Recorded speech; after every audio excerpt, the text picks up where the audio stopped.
नमस्कार मो cooking blog रे आपण मानकु बहुत सारा स्वागत करुची। आज बनैबा खट्टा मीठा आंबुल राई बा आंबुल बेसर। आमे यार जेकोसी ना दे पारिबा।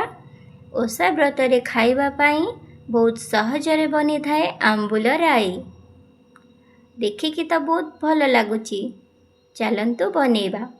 प्रथमे ये मु टाकुआ आंबुल किछि नेइची, ताकू गरम पानी रे भिजेकी रखिनेबी। एठी आमे आंबुल राई पाई आवश्यक सामग्री नबा।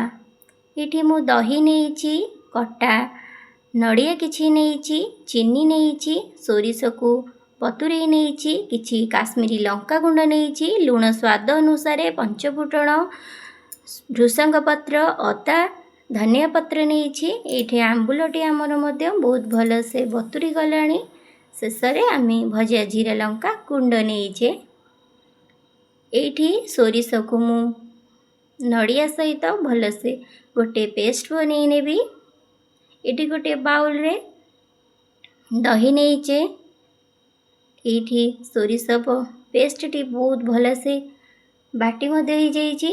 एबे आमे दही रे सोरिष पेस्ट को दे दबा। अदा खंड छेचिकी रखी दिले 3 ରୁ 4 चामच चीनी दे दबा। स्वाद अनुसार लूण मध्य दे दबा।